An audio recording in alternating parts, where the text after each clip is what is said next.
As I had started this program as a woman in peace as a district, I wanted accountability for government programs. Government is doing a lot of things. Unfortunately, the common man does not know what government is doing. So I decided after the introduction of PDM, I decided to take this opportunity to make sure that even a Mioga, water, power, health, roads, all should be accounted for. As they account for PDM, they should also account for the roads. What is government doing every year? What is government budget for every sub-county?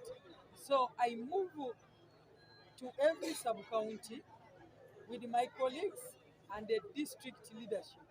And we task the district leadership to account on what they are doing for the common person, what government is doing. So right now we are left with only 4 because I have 15 sub-counties. I have already done 11. I'm now left with 4 because every month I do this activity. And I make sure that people count. And also, I would say for Greater Kadungulu, which includes Kadungulu Sub-County, Kadungulu Town Council, Kagwara Town Council. These 3 sub-counties, one thing I've noted, particularly they have 2 problems. One, some of them have still bigger villages and parishes, those traditional parishes. For example, the sub-county has 2 traditional parishes that cannot be able to get PDM as fast as the cells. The town councils are smaller because they have cells that are very, very small.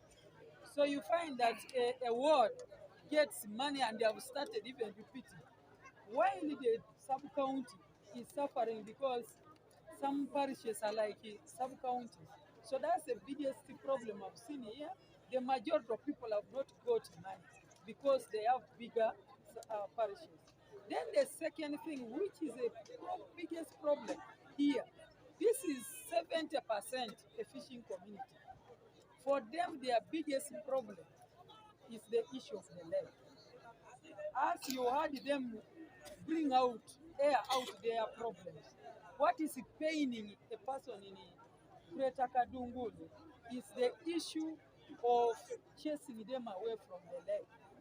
They feel as a poor person, this was their garden, they didn't have land, some of them have no land, very few people have got land. So they feel they can't afford boats, they can't afford engines, they can't afford nets. So their challenges, they're asking me, as a minister in charge of fisheries, what are you going to do with us? And of course, you heard me telling them, government has been having challenges since COVID came and other interferences. But government will, with the time, sort out. They raised the issue of the facility handling, fish handling facility, which has stayed for years after 1.5 billion was spent and they did not complete. Now the building has gone down. So they are asking me as a minister in charge of fisheries, when will this facility be brought? So as a minister, I'm going to sit with my technical team and of course look forward in presenting all these issues to the president. The issue of the lake needs bigger dialogue and it needs all the stakeholders, because you find that the local person, the fisherman, wants to fish in any way they wish. picking immature fish without them being considerate that tomorrow they still need the same leg. So they feel they should be given to do what they want in the leg. Then also, as government, surely these are local people who cannot be able to afford. So as government, we have to plan and see that we put these people in groups so that in those groups they are able to buy nets, they are able to buy engines, they are able to buy boats, and in their group, like one circle group that the president appreciated, the Mioga group, they are doing well, but that is just one group. But the majority here are fishing people or community. So as government, we are going to see that we allocate money when we get to look at particularly the fishermen, because the fish brings a lot of money, second in to coffee, and yet we are not allocating some good money to it. So it's a challenge that I've found here. They have raised issues of presidential pledge of the road. Of course, I have already told them the president and the Minister of Works has already considered this road from Kumi to Kagwara and from Serere to Soroti, from Serere to Mgarama. So I am sure in the next few years we shall be able to see Tamu, and that will improve the, the fish trade, because this is where we are, is the center of fish in this district. It's one of the biggest landing sites in Kagwara. It's well known in Lake Yoga. It's one of the good landing sites.